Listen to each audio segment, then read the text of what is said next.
Recently, a politician passed remarks against the Prophet Muhammad, peace be upon him. Muslims have expressed their anger at the incident and demanded retribution. When the Prophet was himself insulted during his lifetime, the Quran said to him, "Ignore what they say and counsel them." When people used abusive language, the Prophet did not abuse them back, nor did he confront them with aggression. If someone speaks offensively to you, you can't demand that he be punished. If someone disrespects your Prophet, you can't react by violently damaging property and burning effigies of that person. If someone has hurt your religious sentiments, you can't react by raising angry slogans on the street and pelting stones at people. If we do this, we are doing something non-prophetic in the name of the Prophet. You can't demand that hate be stopped by spreading further hate. This is why the Prophet has said, God does not wipe out evil with evil. God wipes out evil with good. In Islam, abuse of the Prophet or blasphemy does not invite physical punishment, not even an apology. The Quran clearly states that prophets were sent to every town, but people ridiculed every prophet who came to them. But nowhere does the Quran prescribe punishment against such verbal attacks. This is because people have the freedom to say whatever they want to say. God has not given anyone the right to place curbs on this freedom. If someone has issued a statement against the Prophet, you too can issue a statement in response to answer the objections raised. The Quran at no place states that if someone abuses or ridicules the Prophet, you should stop him from doing so. And if he does not stop, you should demand that he be arrested or beheaded. Hazrat Aisha Raziallahu Anha, the Prophet's wife, and a towering intellectual figure in early Islam, has said, the Prophet never took revenge on anybody for anything personal.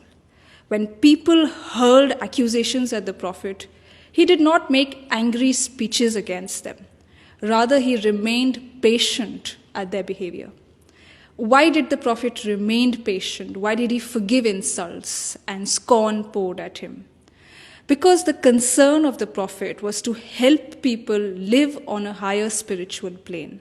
Now, if the Prophet started taking revenge and dragging people into bitter disputes, there would be no peace and no positive work.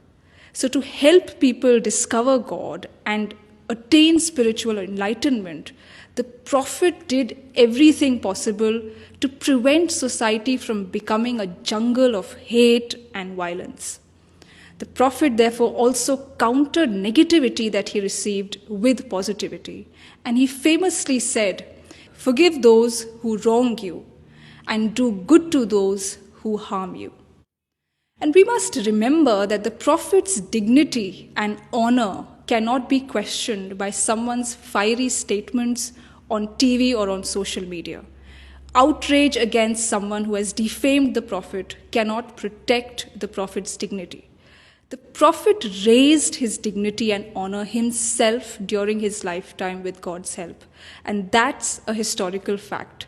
Nobody's remark against the Prophet can lower his dignity now. When someone disrespected the Prophet during his lifetime, a companion urged the Prophet to invite God's curse on that person. But the Prophet instead prayed for the person who had blasphemed against him. He prayed to God for that person. Today, instead of praying to God for people who speak against the Prophet and having well-wishing for them, we demand the worst treatment for them. So it is time for us to introspect. Is the Prophet's honor and legacy protected by pouring our outrage on social media and on the streets, or by following his teachings in our own life? The Prophet has taught us that there is higher dignity in rising above defamatory comments and defamatory statements. The Prophet never lowered his dignity, by raising his voice and stirring up a storm against such defamatory and insulting remarks passed at him.